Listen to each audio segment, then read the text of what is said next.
Сайн байцгаана уу эрхэм сонсогчдоо. Та бүхэндээ нийгмийн эрүүл мэндийн чиглэлээр цуврал болгон хүргэж байгаа та сэргийлж чадна подкастын ээлжид шинэ дугаар та бүхэнд хүрэхэд бэлэн боллоо. За ингээд манай өнөөдрийн студид нийгмийн эрүүл мэндийн үндэсний төвийн халдварт бус өвчнөөс урьдчилан сэргийлэх асуудал хариуцсан мэрэгжилтэн инх наран хүрэлцэн ирсэн байна. Өдрийн мэндийг хүргэе. Өдрийн мэнд. За хоёулангийн өнөөдрийн ярилцах сэдэв бол за халдварт бус өвчнүүд түүний нэг хэсэг болох одоо монголчуудад хамгийн их зөнхлөн тохиолдоод байгаа чихрийн шижин түүнээс сэргийлэх тухай ярилцах юм байна. За тэгэхээр мэдээж одоо ингээл чихрийн шижин бол идэгдүү өвчин гэл амар юм яриа. Ер нь чихрийн шижин гэдэг өвчин өөрөө ямар өвчин? За чихрийн шижин гэдэг маань болохоор цусан дахь сахарын хэмжээ буюу глюкозын хэмжээ одоо хэвийн хэмжээнээсээ даваад одоо тэр сахарыг одоо эсвэд рүү оруулж одоо энерги болгон зарцуулж чадахгүй байгаа үйл явцыг нь хэлж байгаа. За энэ процессыг хяндаг одоо даавар маань болохоор инсулин гэдэг даавар байгаа. За энэ инсулин гэдэг даавар маань одоо хэвийн хэмжээс бага ялгарх хүмүүс л огт ялгархгүй байх үед одоо чихрийн шижин болж хүрдэг. За чихрийн шижин маань болохоор хоёр хэв шинж байгаа. За нэгдүгээр хэлбэрийн чихрийн шижин буюу одоо энэ бага наснд одоо онцлогддог. За дархлааны тогтолцооны одоо алтан сүдэлтэй тийм чихрийн шижин байгаа. За хоёрдугаар хэлбэрийн чихрийн шижин маань болохоор бүрэн одоо сэргийлэх боломжтой одоо хүний амьдралын буруу хэм маягаас үүдэлтэй үүсдэг тийм хэлбэр байгаа. За чихрийн шижин бол ер нь одоо манай одоо үзэж сонсогчд бол чихрийн шижин талаар интернетээс аягүй мэдээллийг бол нэлээд авч байгаа. Ягаад бол энэ чинь өвчлөл нь өөрөө их байна тий. Тэгвэл бид энэс хэрхэн яаж сэргийлэх ёстой юм бэ? Ихэнх хүмүүс болохоор одоо энэ чихрийн шижин одоо онцлогдохгүй явсаар байгаад сүүлд мэддэг. За чихрийн шижин маань болохоор Монгол бол насан турш 10 хүн тутмын нэг нь одоо чихрийн шижинтэй гэж одоо онцлогдсон байгаа. За энэ тэгтээ зөвхөн онцлогдсон хүмүүсийн дунд те. Тэгэхээр ер нь бол маш илбэг одоо байгаа. За энэ ер нь бол одоо буруу амьдралын хэм маягтай холбоотой мөн одоо энэ суурин амьдралтай одоо хөдөлгөөнгүй байх одоо эрүүл зөв хоолт байхгүй одоо тийм нөхцөл байдлаас одоо үүдэлтэй тийм өвчин байгаа. За тэгвэл хэрхэн яаж энэ чихрийн шижин өвчл маань хүнд илэрдэг юм бэ те? За илрээгүй тохиолдолд бидүүс ер нь би чихрийн шижинтэй байж магадгүй гэдэг байдлаар өөрийн биен дээрээ болон ямар шинжилгээ өгч энэ өвчнийг илрүүлэх вэ? За ер нь бол хүмүүс одоо мэдхгүй онцлогдохгүй явсаар байгаа одоо сүүлд нь онцлогддог те.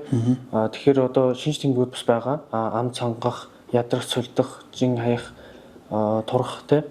Хөл гар мэдээ алдах ч юм уу те. Тийм шинж тэмдгүүд байгаа. Гэхдээ ер нь хамгийн одоо мэдэх юу бол өвлөн үеийн глюкоз үзэх, өвлөн үеийн сахар үзэх. Өвлөн үеийн сахарыг чинь бидүүс глюкоз энэ төр үзэх нь заавал одоо гадуур аптекаас ингээд даваад тийм тестер байдгүй эсвэл зүгээр шууд заавал мэрэгжлийн байгууллагад хандлах эмнэлгээр хандах хэрэгтэй юу? За ер нь бол хүн одоо сахар үздэг төхөөрөмжтэй байхад буруудахгүй. За өдөр болгон үзэхгүй маа гэхэд 7 хоногт нэг 2 ч юм уу өвлөн үеийнхээ сахарыг үзээд хянаад явах нь ер нь тохиромжтой гэж үзэж байна. За тэгээд хүн маань одоо өөрийнхөө саяны шинж тэмдгүүд илэрлээ. Тэнгүүд мэдээж аптекаас болон эмийн сангаас саяны төхөөрөмжөөр ингээд үзээд өндөр гарчлаа, сахартай гарчлаа. За эсвэл эмнэлгийн байгууллагад шинжилгээнүүдийн зөх шинжилгээнүүдийн нөгөөдийн гарчлаа. За тэгсэн тохиолдолд за эсвэл ер нь саяны шинж тэмдэг өгөхөд энэ өвчлөөс хэрхэн яаж сэргийлэх ёстой юм бэ? За ер нь бол амьдралын хэм маягтай холбоотой 3 чухал асуудал байгаа.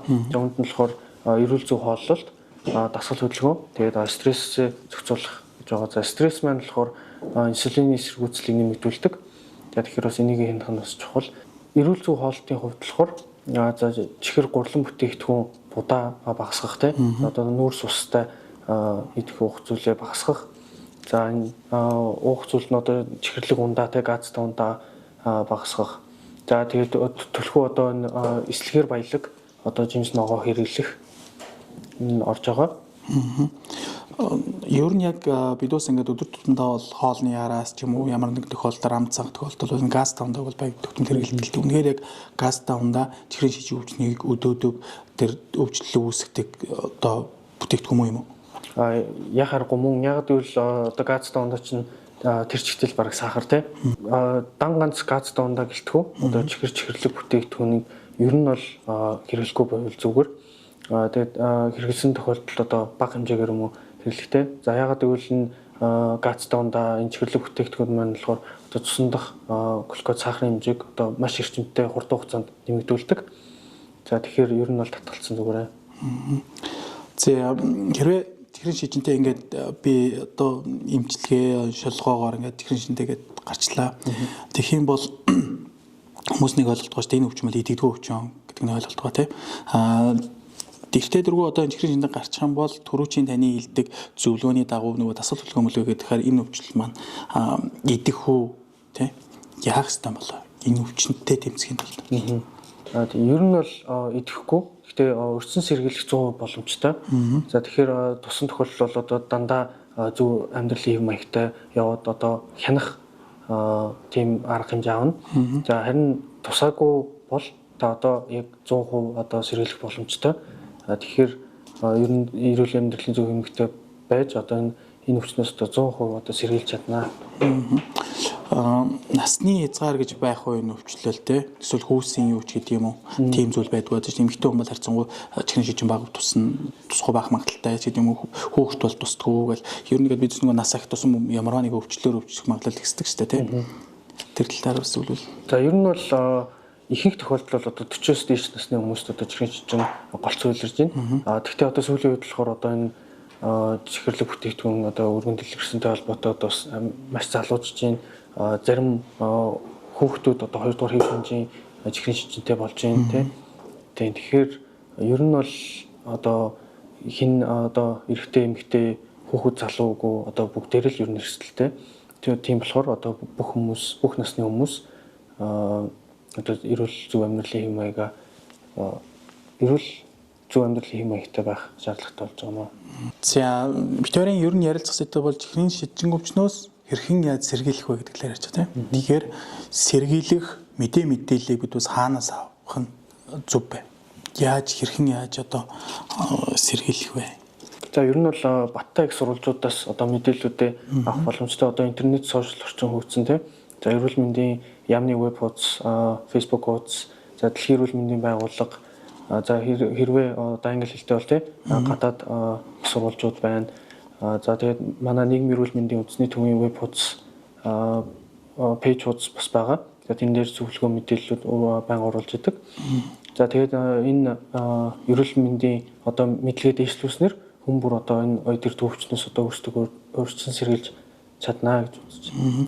Түр манай ингээл харж байгаад бидөө сошиал хэрэглэгчд маань ингээл яачих нөгөө баяжхын тулд энэ могоог ширлгэл ингээд ширлсэн байдаг шүү дээ тийм. Уг нь бол яг үндэ тэгээд тэр могоог ширснээр хүн баяжихгүй. Гэхдээ жишээ нь сошиал дээр тавьж байгаа за нийгмийн эрүүл мэндийн чиглэлийн маш олон юм постэр, подкастууд тийм юунууд багш та үн тэрийг сэргийлээд тэрийг шеэрлээд тэгээд тэнцээс өөрөө мэдээлэл аваад бусдад мэдээлэл түгээвэл бидүүс бас ямар нэгэн зүйлээс урьдчилан сэргийлж чадна гэж хүн харж байгаа юм тийм.